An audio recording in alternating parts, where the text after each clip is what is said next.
The Transition Series is brought to you by our good friends at A7. You care about your training and take it seriously, so take your clothing and cleansing seriously too. I've talked about how I use and love A7's patent-pending bar grip shirt that holds the bar in place as you squat and glues your shoulders to the bench while you bench. But A7's gear can improve your training no matter what your goals. They have USAPL and IPF approved competition gear for you powerlifters out there. They also carry training clothes for everyday workouts, including compression pants and shorts, squat shorts, elbow sleeves, and shaker bottles. And this is key.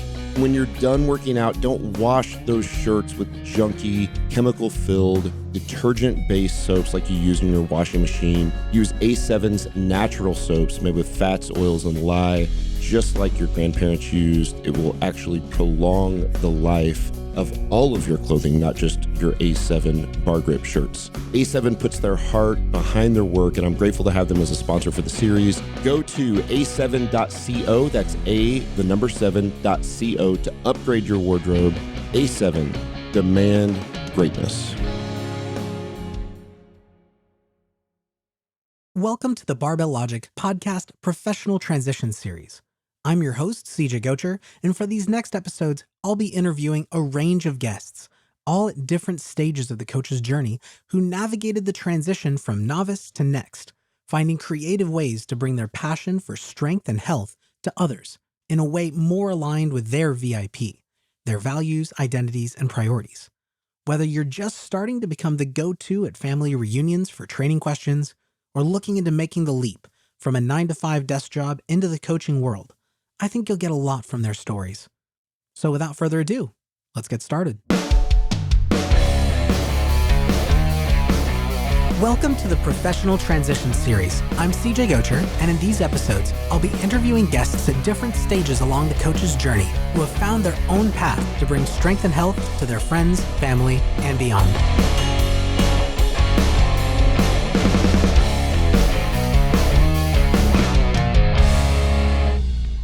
Hey everyone, welcome to the Barbell Logic podcast. This is Gotcher with my guest Jesse Mecham from YNAB. You need a budget. I'm really excited about this one, continuing on the professional transition series. Ahoy, welcome to the show. Thanks very much. Everyone's wondering wait, I thought this was, what series is this? They're confused right now, so you're gonna have to probably explain quite a bit. Oh yeah. I'm glad to be here. Yeah. So in this series, covering that whole range of from where people are starting. So we have so many people who they're passionate lifters or they're new coaches and they're like, where are we going next? And Jesse and I, we were in the coaching academy together. So he was in group 44 with us. That was a blast. And he has such a fascinating story I wanted to share. So the first things first, and you've got quite a long story you could. I just want to start, how did you get started lifting? And how did you get started coaching? Where were those two for you? So very, very first thing, Muscle and Fitness magazine, some Arnold Scharzenegger, Centennial edition. It was like this big fat issue that they had done, honoring the great one, and I bought it and I would just reread it. I think I was 14. I would just reread the same magazine over and over again and learned lots of different things, from that. And that's what got me started. Then my dad took me to the, a little community college gym during the summer when I was 14, 15, 5:30 a.m. So he got me used to early risers, and what that looks like. And then I started just doing my own stuff at kind of the Globo gyms, learning as I go. My first coaching experience or being coached was from a guy that walked over to me at an LA Fitness when I was 17, and I really wanted to pull 225 off the floor, have 245s on each side. Yeah, big milestone. Oh, it was a big deal. And I think I weighed 135 or 140 or something. And he walks over, he's like, you're going to tear your back up if you keep lifting like that. And then he walked away and I was like, I think you did half the coaching that I needed. So, but I remember kind of being scared of that. I didn't pull a heavy weight off the floor for quite a while, but it's been a hobby of mine ever since. I had about 7 years of chronic low back pain that I battled between 25 and 32 years old that kept me away from what I would say was good, useful lifting. But I figured that out and, did the CrossFit thing for probably 4 years, 32 to 36. And then found Barbell Logic and was like, oh, I thought I knew how to squat. And then Ness, one of Block's coaches, was like, we have a lot to work with here. And I was like, excuse me? But she got me set straight. And I've just loved every bit of receiving the coaching. And then I think I naturally tend to just want to share, what I'm excited about. It's funny that you mentioned that. That's one thing I've noticed about you both in the group, bringing your experience as part of our coaching academy cohort to other coaches, in all sides of the spectrum. And then as well, and I think we'll get back to this at some point, you hosted a camp. Like you bring a lot of initiative to what it is pretty much everything that it is that you do, at least that I've seen. You run a successful business, you run a podcast, you run this garage gym that you keep. So that alone, I find so fascinating. So that kind of leads into my next question. Where did you open this setup, this garage gym? Like how did you become kind of the community coach that you've sort of positioned you've ended up with? Yeah, it was partly lucky timing in light of 2020 and gyms being shut down. So I felt super grateful that we had bought all of the equipment prior to everyone else trying to buy all the equipment. But when we set up with Block, we realized we just want to work out at home. And, Julie and I, my wife, Julie, we just thought, well, let's get a rack and we can face each other and gaze into each other's eyes and squat, And so it worked out well. It was a little 30-inch monster rack that we could fit in a bedroom and right in our basement on a concrete floor. So like everything looked good there. And I was excited about it. And we hit great numbers and loved that kind of just that cozy little setup. But it was just for Julie and for me. And then I wanted to, everything you do, you got to do well or, it's not worth doing. So we wanted to build a detached garage and we did that part of, this fairly new house we're in. And so we built this detached garage and you're just kind of thinking, well, what are we going to use the space for? And I have a little wood shop on it. I'm here at the garage right now. I office out of it. But there was this other area where I thought we could do a little gym in here, And true to form, I think I probably took it too far. And I was like, well, we could have more. So we could have some rowers and some assault bikes. And I thought, and then we can invite a few people just so we have some camaraderie there. The thing I love most about CrossFit, besides getting a lot of people grabbing barbells that they never had before, I think that's their number one contribution to the world. But number two was you got to find people that were like-minded. And that's sometimes hard to do. And it's just not easy to stumble into that. So I thought, well, we'll get the camaraderie back, but we'll be able to do it on our terms and lift well. So that was the original idea. And then it just kind of snowballs. You have people coming in and I start kind of coaching them. And I know more what's wrong than right, I feel like, but I could get people moving fairly safely. And it just kept picking up steam. You get one person that likes it, they tell another friend. And obviously, COVID kind of boosted the attractiveness of our gym because there were 8 people in it, so you had this nice little bubble. But yeah, it just was pretty organic. And I made a point not to charge any money for it because I didn't want to have any obligation to my friends, beyond that. So now we can have 6 people going at the same time. We've got rowers and bikes and not enough weight. Fortunately, like Mondays are our heavy days. I can just kind of tell. I look at all of our racks and like most of the weight is not in the storage racks. And I'm like, oh, this is cool. This is good, So just trying to get a picture for the scope of how this has kind of organically grown. You mentioned 8 people. Is that how many people you're working with now? You have 2 racks, you have the set of equipment, you have the rowers, the assault bikes. Is it about 8 people, 6 at a time? At our most, we were 14 and you have people share racks. Mm-hmm. And we've had to just tell people we can't fit them, which is kind of unfortunate, but it's on our property. It's not like it's some gym where you could do a key code thing. I have thought about that, but at the end of the day, it's like we do this from 5:30 to 6:30 a.m. When Jesse and Julie go on vacation, everybody's going on vacation. It's just kind of like, So it's very much like at our home in that regard, but it is full. And so it's tough when someone else asks about it and we're like, geez, we can't really do it. And Julie was like, you promise me you won't put any more equipment in. And I'm like, okay, because it's a garage that's like, it could fit 2 cars deep, 2 cars wide. So it's a good sized garage. Yeah. But we did end up building another rack, like with a monolift deal for bench. I'm like, we'll just have a dedicated bench station. That'll like just relieve a little pressure. So we kind of compromised on that, but we're full, all intents and purposes. And from the programming standpoint, takes me a little bit of time to think through people's programming and all of that, but I enjoy it. Man, I love seeing people pull heavy stuff off the ground when, months ago they were just blown away by 100 pounds, like that doesn't get old seeing that happen. So no. So that's an interesting piece too. So this is a community event. These are friends, you're not taking money for this. And yet you're doing programming. You're, providing the space, and you're coaching people like in how to move better. Where does that fit? As a coach, what is your level of engagement? How much coaching do you do in this setup? I'm there lifting, so I get to watch live there, but I am lifting. So it's not like CJ's sitting there watching every rep. Sometimes I'll see a rep and I'll holler a cue, and then they rack it. I'm like, oh, dang, I saw the last rep. Like it's not a perfect coaching situation, but it's certainly better than none. I used to, for a little while, I would have them record videos and just do what Block had taught me you should do. And I would watch videos, but it just took up too much of my time.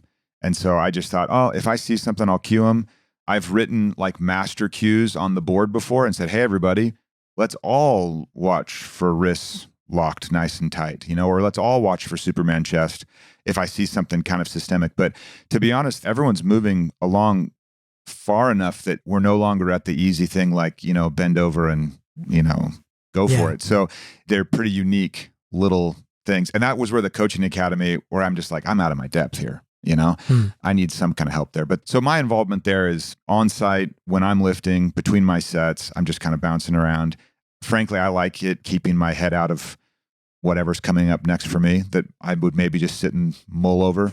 And then on Fridays, I do the programming for the upcoming week. It takes me maybe a half hour, So we do a little Slack channel, and I basically just post things that would make the gym better. And that's kind of how people that like, these are friends that like, they don't want it for free. So they're always kind of like, well, can we help with this? So anytime I'm like, hey, we're installing a rack, everybody's like, whoom, like they don't like just getting. So in Slack, I'll post like, hey, here's, the towels, let's figure out a better situation. And someone's like, I got towels, and so then they run with it. Or, hey, we want to get bars off the ground onto a wall. And someone's like, I'll take that project. So we're kind of bettering it all together, but I try and keep even like my little cleaning the gym, or I try and keep way out of that so that Julie recognizes, okay, he hasn't picked up a part-time job. This is still pretty balanced. So I find that so interesting. You have a really good balance of the, or at least seem to, of boundaries.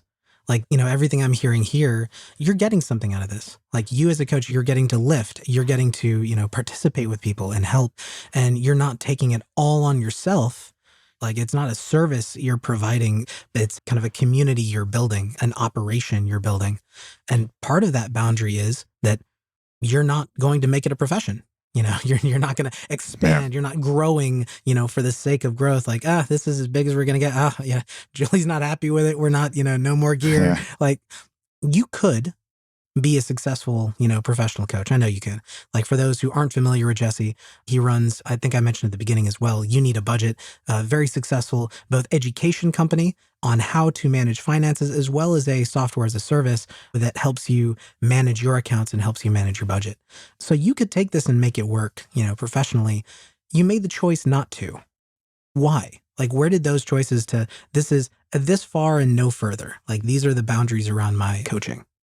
I think part of it's just being intentional about what it's for. Like, why do I like it so much? And my business does well.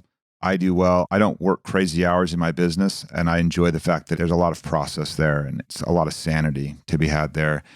I'm busy with, I've got these 7 kids that live with me, and you get pretty busy with that part of it, things too. And so there's like, shocking. Yeah, seriously. Like there's just real bandwidth there. There's real limitations. And you can't just say yes to everything. You got to pick and choose. And, my company, we got 140 people there, and I have obligations there. And frankly, like a love for that area of improvement for people's lives. So it checks so many boxes for me.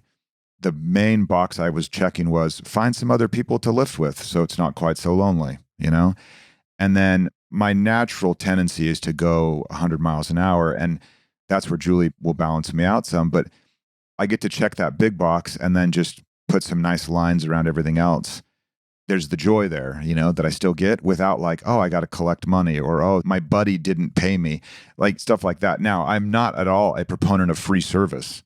So not to conflate that at all. Like you should get money as quickly as you possibly can and not do charity unless you're literally calling it charity, which is cool. But you need to be paid for the service. I've made it very clear why I'm doing it. and they're all in on how that is working. So I'm not at all proposing that people do this for free. Just what I am saying is be really clear on why you're doing whatever it is you're doing, and then stick like mountains of intention behind it, and it'll work out great. Well, it's interesting too. You say we call it the resentment factor. For new coaches who are trying, like they don't feel comfortable charging money, finding something they get value of. You're going to get testimony, like you're going to ask for testimonials. You're going to ask for feedback from, your new clients. They're going to, instead of paying you, they're going to pay a charity of your choice, Right. some way that ties into your deeper why, so that there's not a resentment that builds up from one-way engagement, one-way service, one-way gifting. And it sounds like what you've done is, in your own way, the same thing is, my need is I don't want to be alone. While I'm lifting, that's just kind of boring. My need is like all these things growing. I'm looking for a little bit more coaching experience. This is fun. And then realizing more commitment would not be worth the need that it's bringing me. So Yeah. in a budget sense, there would be too much going out, not enough coming in emotionally or time-wise. Yeah. That's something. So with YNAB, you have and I'm probably going to butcher the term for it, a principle to know your true budget. Like, how much you actually have. What it sounds like is, because you know the purpose, you have a purpose for your time, you've given your time a job, you know your true budget for how much you can give to this project and how much, you're getting out of it. Did you bring that? Like, is that a personal experience and a personal knowledge that you brought to this coaching project? Or is this something that you've learned from your job? It's something, going from the Navy, there's a lot that I find I instinctively pull from my Navy experience into coaching that informs my coaching. All the transitioning professionals, they're like, they've been doing this thing for 20 years. They can't not learn from that and bring it to their coaching world. Right. Do you find yourself thinking in terms of budgeting and in terms of finance and business as you're growing this project? Or is that something that, like, this is more personal to you? I like the prescription of it. Like when you go to the YNAB site, you read about 4 rules. Like it's our prescription. We're like, learn these principles. If you want to run it on a notebook, spreadsheet, whatever, it's cool. But the principles work. I like that what attracts me to Block is this prescription. And it's not that it's overly prescriptive, but it's like we have a framework. We have a way of thinking about how these levers work, under load and what it should look like. And then we work within it. And every once in a while, we even question the framework itself, which I find great. And so I think that was attractive to me from just the methodical approach of Block. And then I saw, oh, this is how I approach finance as well. I mean, when someone starts with us, we always ask them the same thing. It'd be like, okay, CJ, how much is in your bank account? And whether you said $30,000 or $300, my next response will be the same. Well, what do you want that money to do before you bring in more money? That's it. And we always start people there. And so that framework applied within which you can then make very experienced decisions is something I find tremendously valuable to receive. And I also like to provide that same kind of service where, like, there are experts in a field that can look at something and be like, nope. And I've seen you do it when you've given feedback on video. It's like, oh, I don't know how to say this. And then you would say it. And that just comes with experience, that coach's eye. And it's the same with money. You and I could chat about money and you would say sentences that to me, like, I just know what it means. Where to someone else, they'd be like, oh, that was nothing. Where for me, it's like, you just told me everything. And so there's that part of like the professional inside a framework that makes sense, where there's room to maneuver, that I find it fascinating. Above and beyond that, the idea of a coach and the accountability, it just has done so much for me over the last, I don't know how long I've been with Block, maybe 4 years, 3 years. Over 3 years, I mean, I'm stronger than I've ever been in my life and never would have guessed that. And it's because you have a real professional. And I think people discount that too much and they think they can read it on a blog and you just can't. So all of that is what attracts me to it. And I think it's not just the budgeting. It's not just the barbell coaching. It's just kind of that way of approaching life. Like you have intention, you have good principles, you have expertise or access to it, and good things happen from it. So as you bring that in, I've heard that from so many professionals, this idea that a part of why they get a coach, is they recognize the value of the professional. They recognize that the coach sees something that they don't see, and they see things that the coach doesn't see within their domain of expertise. So rather than trying to amateur through a new field, if they want to attack it, as you say, with a mountain of intention, I like that, with a mountain of purpose behind it, well, they don't have a mountain to give. They don't have a mountain yet built and experience and knowledge. So bring someone on to help. And although you weren't a barbell coach for quite some time, you were a coach. You were helping people. Yeah. You were eliciting change to get people from where they are to where they want to be through new actions until they became that next thing. You just did that in a different domain. And you can kind of see that absolutely. in Ness and in other coaches, providing that for you. Yeah, I mean, when Andrew gives me different programming, like I look at it in two ways. One, I'm like, oh, sweet, I'm going to crush that. Or, oh my gosh, is he serious? Both responses are valid. But also, there's another side of my brain that's like, why? Why did he do this? And not questioning like, why did my coach do that? It's very much like, I'm a learner here. I mean, a lot of times, he'll say, hey, watch this, watch that on critiques. We've cleaned up most anything major, really. I'm trying the drop and pop on the deadlift inspired by you. It actually has made a difference on my first rep. Nice. I really like it. Anyway, so now I'm trying to learn that. And it's like, oh, there's some different little things here. And that gets exciting again. But I love just looking at it and being like, what can I learn here from how he's changing things a little bit?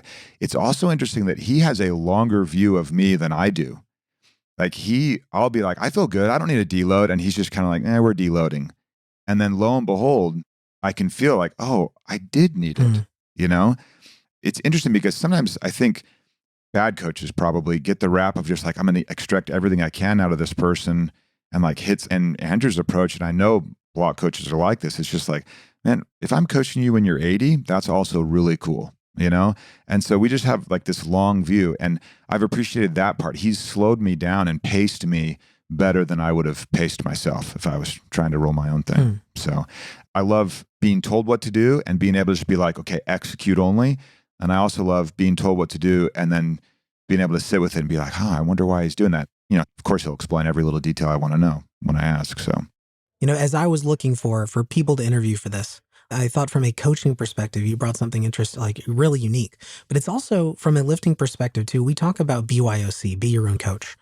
And the value as a lifter of co-creating and participating with your coach in creating your program and in creating your technique and all these different asking questions and providing feedback.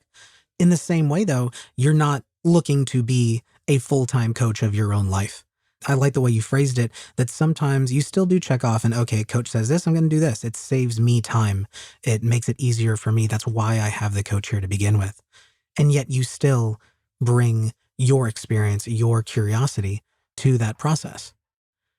Like recent example from 2 days ago, I was getting the achy elbow, like standard stuff. And I had been achy elbow free for a year. I'd done some high bar and then started to get back into low bar, and low bar wasn't making it reappear. And I was like, oh, this is great. I'm done with that stupid elbow thing. And then last week it started to appear. It was pretty bad for the week. And I'm like, dang, here it is. I asked Andrew, and he tells me something that was the opposite of what I would have thought.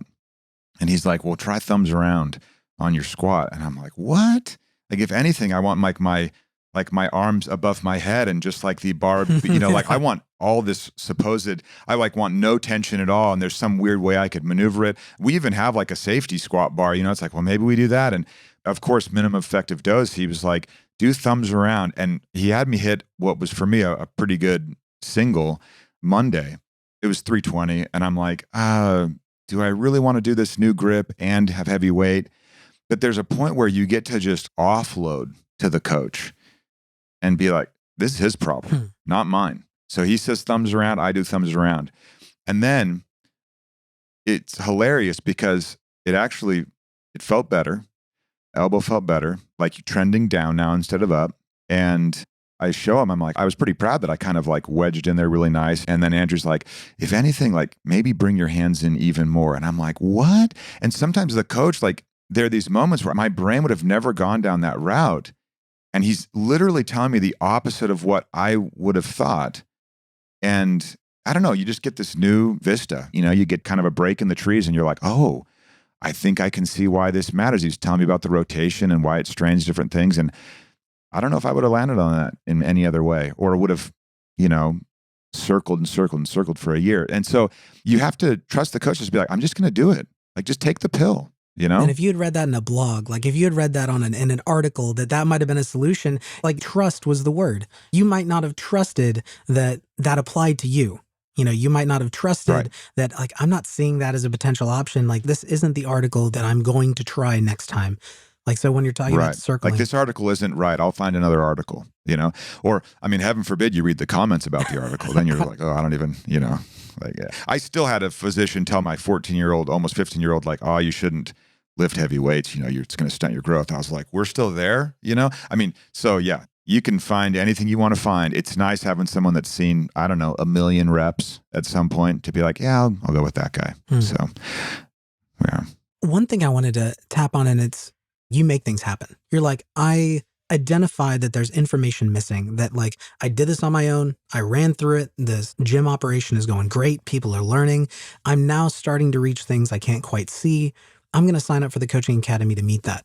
Another thing that you did that I thought was fascinating, because it's like, oh yeah, we can do that. You requested a private camp, and you moved the kind of made the connections to pull the people in to make that happen. I'm curious, because so many people, their thought is, oh, I don't have permission to do this. Like, I don't have permission to coach. Like, whoever told me I could coach, whoever, oh, I don't want to tell someone their squat is wrong. There's that hesitance. When you take that step to go, I'm going to make a gym. I'm going to invite people. I'm going to tell people. Is there, like, where does that initiative to take that step come from? And that confidence that, yeah, if they say no, oh well, not the end of the world. Yeah. Maybe ego, partially. Like, you got to have a little bit of ego to be like, I should tell this person that. Like, the worst example would be like anytime you're in a big gym and someone goes over and incorrectly corrects you, But even at our CrossFit gym, I loved all those people there, and I couldn't help but say stuff, like, it's just who I am. And so I actually have to check myself on that and like dial back the measure a little bit and be like, just Jesse, like, don't say it. Just hold it in reserve. Because I feel like I could take it too far. Like, I yelled at one of our gym members. I literally said, only breathe at the top of her squat. On the ascent, she tells me, okay, I will. And then, of course, she's like, that was so heavy. I'm like, it wasn't, because you talked. But so I say, like, don't talk. And then in response to me saying, don't talk, she says, okay, I won't talk. And then I yell, don't talk. And I was like, oh, I didn't need to yell. Like, we're not that place. But like, it's like a loud cue. But so I told her, I'm like, hey, Angela, I'm super, I'm sorry about yelling. She's like, I'm just going to hold it over you for the rest of your life. So I don't mind that it happened. But, you have to recognize your own tendency and how you go about things. On the camp, I think I was joking around with Andrew, because he was like, hey, you have a nice home gym set up. He goes, how big is it? And I was like, oh, we could hold a camp here or something. And he was just like, huh. And like, like, it was just serendipitous. And then when we found out that Nikki could come, and I have all these ladies here that think Nikki is like the best person ever, I was like, oh, well, we've got to get Nikki out here, and then it allowed me to get everyone amped up about a quote unquote real coach. And we all kind of became learners at the same time. They were all super excited to see me get cues. They're like, oh, I can't wait to see what they tell Jesse, like revenge, But it was nice to like be shoulder to shoulder with them as learners for a while. And I feel like that changed our gym a little bit, where now they'll still record their videos, because I tell them, like, you got to watch your own videos. And now I can sit there with one of them and be like, what do you see? And I'm getting them to self-critique and kind of self-learn a little bit more. And the camp really launched that for us, where they had to put up money, so they felt more invested in that regard. And then they had to spend a whole Saturday. That's an investment. And they knew that I'd put in a lot of effort on putting it all together, So I think there was some skin in the game that I think upped the desire for them to be like, I'm going to get something out of this camp. I'm going to change the way I move. So it was a huge win, and honestly, not that hard, except for all the COVID restrictions and working around that. Not terribly hard to do. I'd totally do it again. It was a lot of fun. I got my parents there for a Christmas gift, which is like the most backhanded Christmas gift of all time, but they loved it though. They're still lifting. Like, they were just amazed that they could do those. I mean, they're 70 and 72. Yeah. So yeah, it was a win all around, but you got to have a little bit of ego in there, just enough, and then check your ego, every once in a while.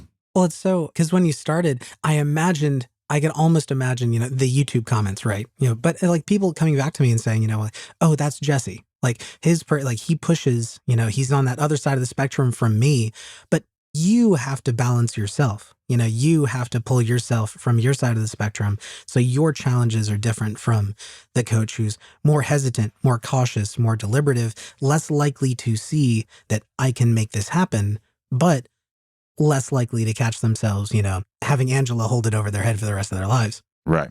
Yeah. And I think it's interesting too, when you started that camp, I've mentioned to a couple people, hey, reach out to Andrew or, coaches, they own their own facility that I've met through the coaching academy. And the response of, I'm not sure if I can, like it feels weird to drop out of the blue. And in your case, it didn't come out of the blue. It was, like you said, serendipitous. It was more a matter of identifying the opportunity. Like, I've got these women here. Nikki can make it. Like, we actually have the facility. Just recognizing and jumping on it when it happens. I mean, I tried to really grease the skids. Like, I went to the crew first, and even we had people not be able to attend because they were quarantined and all that jazz. So we actually had a smaller camp than we had sold originally. But I just went around to the gym and was like, would you be in on this? Would you do it? And then I kind of said, like, I'm going to put my reputation on the line. So be real about it. Like, don't be hand wavy. And then people were like, well, I'll tell my brother too. And so we were able to like expand the gym capacity for a day and bring in other people. And that got me excited too. I mean, I met some other people that are up in Salt Lake north of us a little bit. And Julie and I were like, man, they're great. We should, have a Saturday sometime where people come down. So it wasn't risky because we got buy-in from, we pre-sold the whole thing, essentially. And I didn't want to have the Barbell Logic crew come down and have it fizzle, but it certainly wasn't a hard sell at all. We just kind of put it out there, and we had a little bit of a base from which we could spring as far as people saying, I like this is working well. And now I get to get, the best in class that come here and coach. I sold it. I was like, you guys, you won't find anyone better. So like, let's do this, and they were excited about it. So part of that too is, and we sometimes forget in the online space, relationships.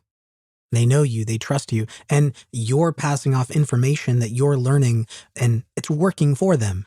So yeah, they're bought in. Like this is something they've seen a change in their lives. We don't have to be afraid or, we don't have to be cautious. Like maybe they're not going to like this. Maybe they're not interested. They're already interested. They're showing up. Yeah. They're bringing towels. Yeah. They're participating. We'll do it again for sure. Absolutely. Now you got all these things going on. You got, you're hosting a camp, you're coaching X number of people out of your garage gym, you're holding these boundaries. How? Time-wise?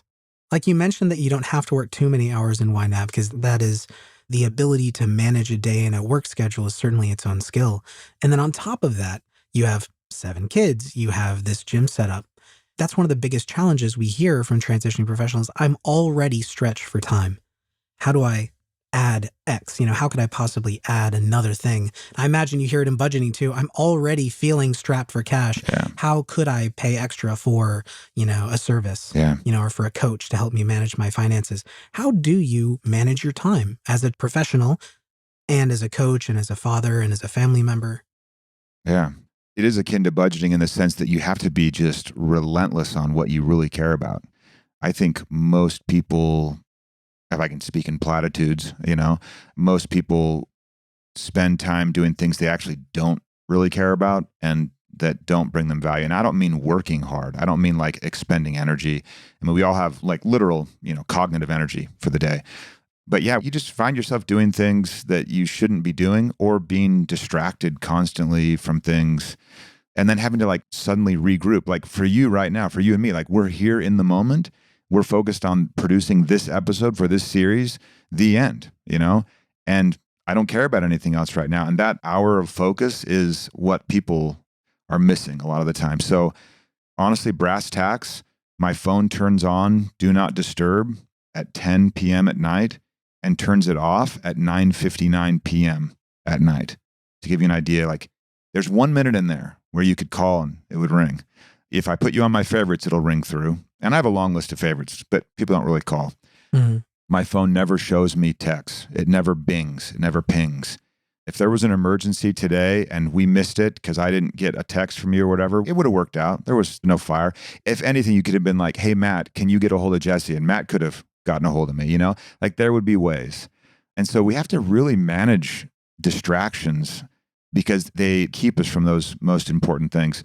My favorite thinker on this, and it's required reading if you get a job here at YNAB, is Cal Newport. Mm-hmm. He wrote a book called Deep Work 5 years ago, and then wrote another one called Digital Minimalism a few years ago, and now another one called How Email is Killing Us. And the way the guy approaches it is just like someone that loves people using their money for what they care about. It's like, listen, your brain is finite.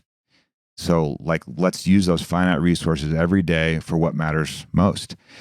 And when you're clear on that, I mean, not to get too much into the money, but the average person that starts with us makes good money and has a $300 average checking account balance. It's high and then low. And that average just sits in this like stressful arena. 9 months later, they're sitting around 3,300.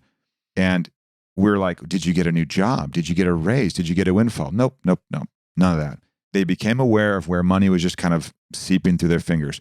Now, when I say this, I'm not talking about people that are truly living like in dire straits. They're actually very good at stretching a dollar. It's everyone like you and I. We live well. We can afford to be quote unquote lazy, but that laziness is stressing us out. The laziness has a cost. Yeah. People are lazy in what they think is going to add value in how they spend their time. And so that's a lot of hand waviness. I mean, I get up at 4:55. I go to bed at 9:30, you know? I don't watch a lot of TV. It's a little hand wavy, but it also connects to something we understand so well in training. You know, how many times do we hear people or see it online or whatever? I'm trying everything. You know, I'm trying every trick in the book and my deadlift is stalled at 315. And it's like, okay, let's look at the really big rocks here. Yeah. You know, let's look at how much volume you're doing. When did you actually change your program? Let's look at your rest periods between sets. Let's look at your sleep. And like, oh, well, you know, I've just reset and gone back up, reset and gone back up. I haven't really changed my program much. Oh, I haven't, you know, I'm getting 5 hours of sleep a night. Oh, yeah. So yeah, you can do like electromyostimulation and grab a foam roller and do all that jazz and feel like you're doing so much when in fact, it's not quite there. So time-wise, just like there are people who are having to stretch $1, there are people who are having to stretch an hour. You know, they just got so many things.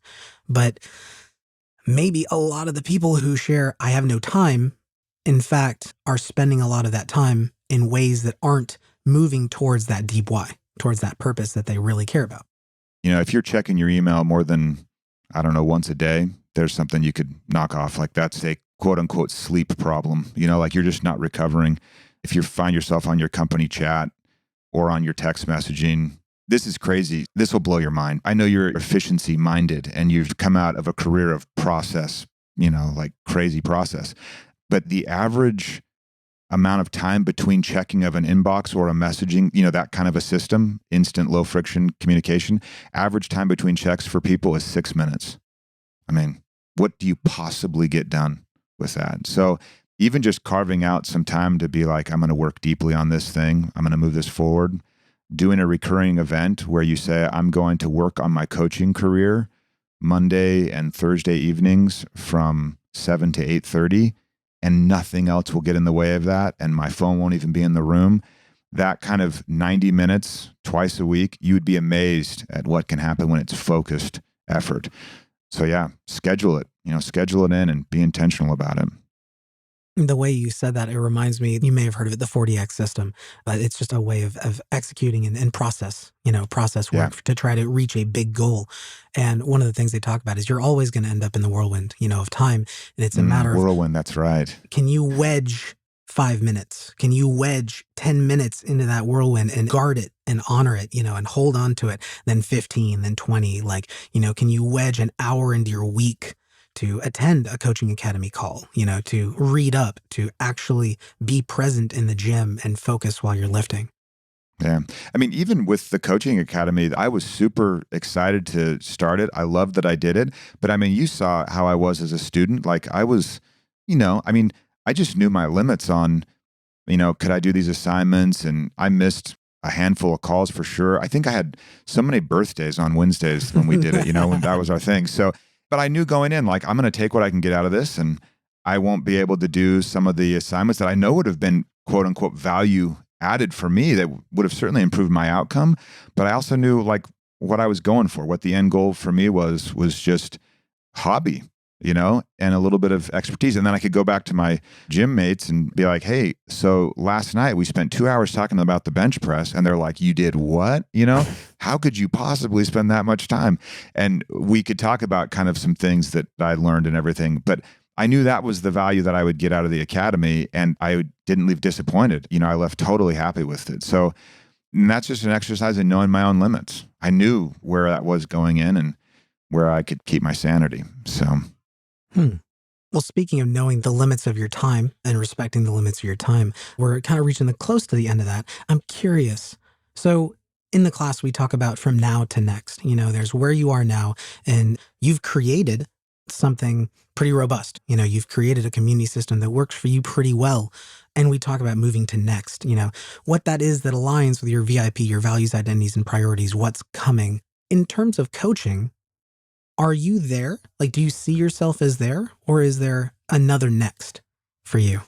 I don't know if any of the gym members will listen to this. They probably won't. I give them snippets of they were complaining about their hands hurting. So I would give them like snippets about calluses and things from the podcast when I'd come across them. And now they don't complain about their hands hurting. So like we're making progress, Nice. But my end game, honestly, to be super frank about it, is that they all sign up with a block coach. We all are getting coached, and we're all getting coached well, and we're all getting great programming, and we're all celebrating. And I would have all these different, like the Taylors in our group, they're getting coached from, 2 different coaches, husband, wife. And I convinced him because Heather is crazy strong.